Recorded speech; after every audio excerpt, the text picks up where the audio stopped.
পাইছা অলপমান গাড়ীখন ইফালে লৈ লওঁ ৱাইল্ড ক্ৰচিং হৈ গৈছে প্ৰথম লাইফত পালোঁ দেই মই হিমা আহি পালোঁ এতিয়া ব্ৰেকফাষ্ট কৰিবলৈ এখন ৰেষ্টুৰেণ্টত সোমাইছোঁ নামটো চিটি ৰেষ্টুৰেণ্ট আৰু ৰেষ্টুৰেণ্টখনটো দেখিবলৈ ধুনীয়া হয় আমি ইম্ফল পাওঁ পাওঁ হৈছোঁ আৰু 50 কিলোমিটাৰমান আছে মণিপুৰখন বিৰাট বেছি ধুনীয়া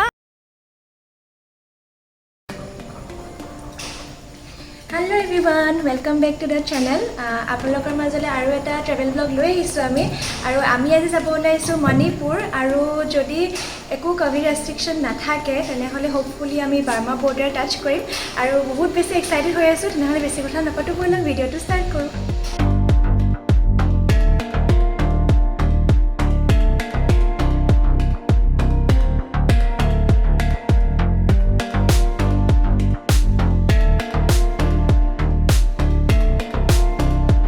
এতিয়া আমি নগাঁও আহি পাইছোঁ আৰু এতিয়া সময় হৈছে 4:30 আৰু এতিয়ালৈকে ট্ৰিপটো বহুত বেছি ভাল গৈ আছে আৰু ইফালে চব ছানৰাইজ হ'ব ধৰিছে বিৰাট ধুনীয়া লাগি আছে বহুত ধুনীয়া লাগি আছে এতিয়া আমি কাৰ্বি আংলঙৰ ফালে সোমাই যাম তেনেহ'লে ব'লক আমাৰ জাৰ্ণি কণ্টিনিউ কৰি ৰাখোঁ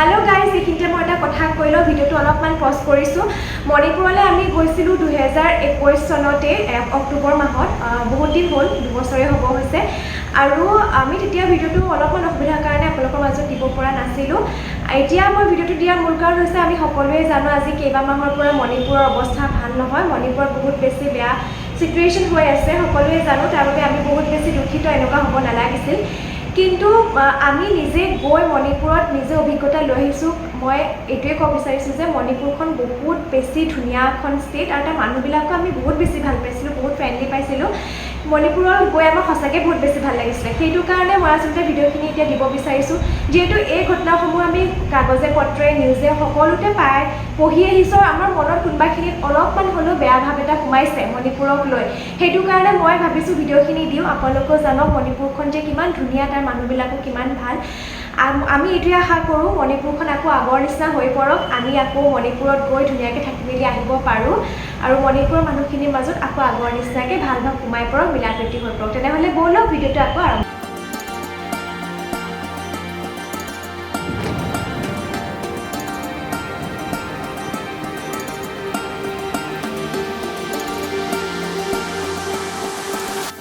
আমি কাৰ্বি আংলঙৰ ৰাস্তাটো সোমাই আহিলোঁ আৰু ৰাস্তাটো চাওকচোন ইমান বেছি ধুনীয়া ইফালেও জংঘল আছে ইফালেও জংঘল আছে পুৰা গ্ৰীনেৰী আৰু গছবিলাক একদম ধুনীয়া ধুনীয়াকৈ আছে আল্টিমেট জেগা দেই ইমান ধুনীয়া আমাৰ ৰাস্তা দেখা নাই সঁচাকৈ বহুত বেছি ধুনীয়া এবাৰ গোটেইখিনি চাই লওক সেইফালে চাওকচোন একদম দূৰলৈ চাওক শুনচান এতিয়া মৰ্ণিং 5:30 বাজি আছে আৰু কোনো মানুহে নাই ইয়াতে অকল আমি আছোঁ ব'লা ফটো দুখনমান মাৰি লওঁ ইয়াত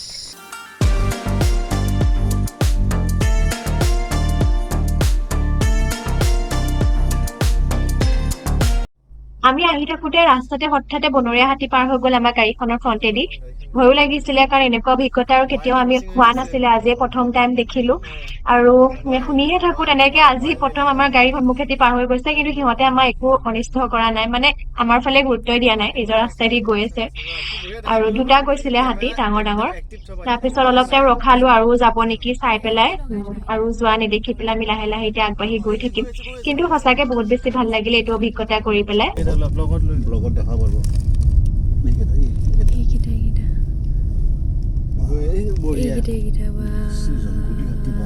ফাৰ্ষ্ট টাইম দেখিলোঁ দেই মই ফাৰ্ষ্ট টাইম দেখিলোঁ আৰু এইটো কাৰণে আমি ৰোড ট্ৰিপ কৰি খুবেই ভাল পাওঁ বহুত নতুন নতুন আমাৰ এক্সপিৰিয়েঞ্চ হৈ থাকে আৰু এইফালে ধুনীয়াকৈ ছানৰাইজ হৈ গৈছে আমাৰ আজি এই ট্ৰিপটোৰ আজি এই এপিছ'ডটোত মানে আপোনালোকে আমাৰ ৰোড ট্ৰিপটোত বহুত ধুনীয়া ধুনীয়া মানে জেগা দেখিবলৈ পাব ৰাস্তাৰ ভিউ কথা কৈছোঁ বহুতেই বেছি ধুনীয়া আমি নাগালেণ্ড পাৰ হৈ মণিপুৰ যাম আৰু গোটেই ৰাস্তাৰ ভিডিঅ' আপোনালোকে আমাৰ স্কিপ নকৰিব দেখিব বহুত ধুনীয়া গোটেই ৰাস্তাটো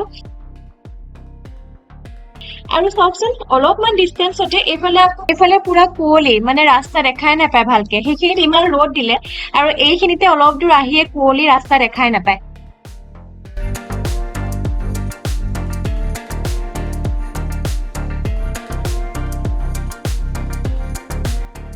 আৰু আমি আহি পাই গ'লোহি ডিমাপুৰ। এইটো ধুনীয়া এটা চাৰ্চ দেখিলোঁ আৰু ডিমাপুৰত আমি নৰখো, যিহেতু সোনকাল হৈ আছে, ব্ৰেকফাষ্ট কৰি মাৰি আমি নাগালেণ্ডতে কোহিমাত। তেনেহ'লে ব'লক জাৰ্ণি কণ্টিনিউ কৰি গৈ থাকোঁ। গাইজ, আগৰ পাহাৰখন চাওকচোন, পাহাৰটো কাটি পেলাই মাজেদি ৰাস্তা উলিয়াইছে আৰু এইবিলাক কাম কৰিবলৈ সঁচাকে চাগে বহুত কষ্ট হয়, কিন্তু দূৰৰ পৰা কিবা এটা বেলেগ লাগি আছে চাওকচোন।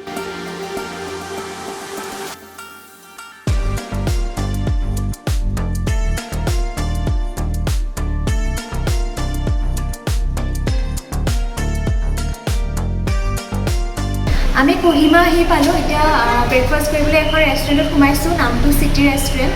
আৰু ৰেষ্টুৰেণ্টখনটো দেখিবলৈ ধুনীয়া হয়, কিন্তু সেই ভিউটো চাওকচোন। ৰেষ্টুৰেণ্টৰ পৰা বহি গোটেই কোহিমা টাউনখন দেখি থাকে, ইমান ধুনীয়া লাগিছে নহয়। আমি এতিয়া অৰ্ডাৰ দিলোঁ ব্ৰেকফাষ্ট, মানে কি এতিয়া 11টা বাজিবই হৈছে। আমি ব্ৰেকফাষ্ট আৰু লাঞ্চ মাজতে ব্ৰাঞ্চ টাইপৰ এটা অৰ্ডাৰ দি দিছোঁ, অলপমান হেভিকৈ, কাৰণ ৰাস্তাত আকৌ আমি ইম্ফল যামগৈ আজি। ৰাস্তাত কি খাবলৈ পাওঁ নাপাওঁ একো ঠিক নাই, সেইটো কাৰণে অৰ্ডাৰটো আহিব, তাৰপিছত আপোনালোকক দেখাম। আৰু আমাৰ অৰ্ডাৰ আহি গ'ল। যিহেতু ৰাতিপুৱা সোনকাল হৈ আছে, মানুহৰ ভিৰো নাই, তো জল্দি আমাক দিলে খানাখিনি। এয়া ফ্ৰাইড ৰাইচ, দেখাত বহুত বেছি কালাৰফুল লাগি আছে। আমাৰ কাৰণে ফ্ৰাইড ৰাইচ আৰু চিলি চিকেন অৰ্ডাৰ কৰিছিলোঁ, দেউতাৰ কাৰণে ৰুটি চব্জি। তেনেহ'লে খাই লওঁ জল্দি। আৰু এয়া কোহিমাৰ এখন লোকেল বজাৰ ৰাতিপুৱা খুলিছে, শাক পাচলি, এইবিলাক চব লোকেল শাক পাচলি আৰু শাকে ভৰ্তি হৈ আছে এইখন কোহিমা চিটি। ব্ৰেকফাষ্ট কৰি আহিলোঁ। ব্ৰেকফাষ্ট মানে কি ব্ৰাঞ্চে আছিলে, বহুত বেছি টেষ্টি আছিলে। চিলি চিকেন আৰু ফ্ৰাইড ৰাইচ দুটাই টেষ্টি আছিলে। আৰু আমি গাড়ীখন অলপ দূৰত পাৰ্ক কৰিছিলোঁ, যিহেতু শ্বিলঙৰ নিচিনা একেই কণ্ডিশ্যন, পাৰ্কিং প্ৰব্লেম আৰু ট্ৰেফিক জাম। আমি গাড়ীখন পাৰ্ক কৰি টেক্সি এখনত গৈছিলোঁগৈ ৰেষ্টুৰেণ্টলৈ। মাহঁত তাতে ৰখি আছে, আমি দীপাংকৰ মই আহিলোঁ গাড়ীখন নিবলৈ। আৰু এতিয়া গৈ থাকোঁ, কাৰণ ইম্ফল যাবগৈ লাগিব, সেইটো কাৰণে দেৰি হ'ব।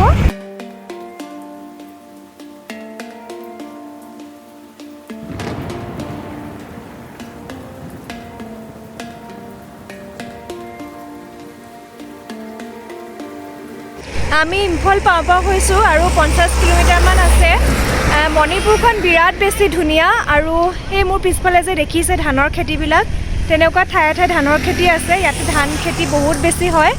আৰু দেখা আপোনালোকক ধান কাটিও আছে সেইফালে পিছফালে মোৰ। আৰু নাগালেণ্ডখন অলপমান হাইটত আছে, কিন্তু মণিপুৰখন অলপমান তলত আছে। বহুত বেছি ধুনীয়া।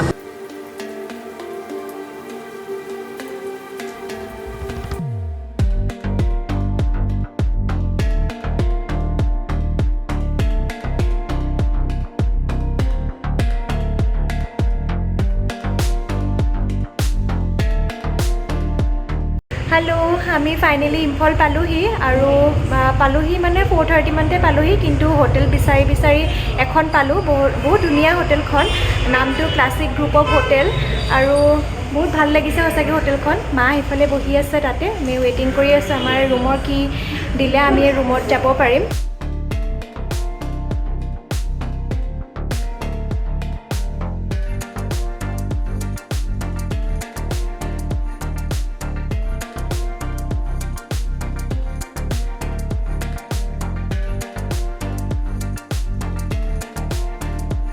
ফাইনেলি আমি হোটেলৰ ৰুম আহি পালোঁ।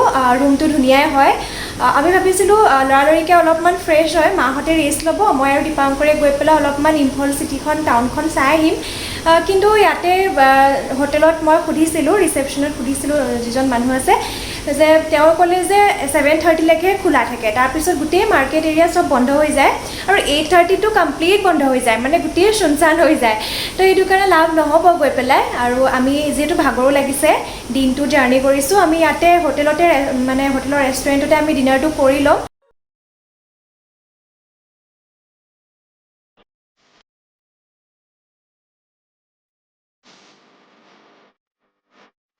আমি ৰেষ্টুৰেণ্টখন আহিলোঁ, মানে হোটেলৰ ৰেষ্টুৰেণ্টখনতে ডিনাৰটো অৰ্ডাৰ কৰিলোঁ। তাৰপিছত ডিনাৰটো খাই পেলাই শুই যাম আৰু সোনকালে, কাৰণ কাইলৈ বহুত ধুনীয়া এটা আমি জেগালৈ গৈ আছোঁ। আপোনালোকক সেইটো নেক্সট এপিছডত দেখাম, আৰু আপোনালোকে ভিডিঅ'টো চাই থাকিব। তেনেহ'লে আজিলৈ ভিডিঅ'টো ইমানতে শেষ কৰিম। আৰু আমি অৰ্ডাৰটো দিছোঁ, কি অৰ্ডাৰ দিছোঁ আপোনালোকক দেখাম বাৰু, এইখিনি নোচোৱাকৈ নাযাব। তেনেহ'লে আজিলৈ আহোঁ, বাই বাই।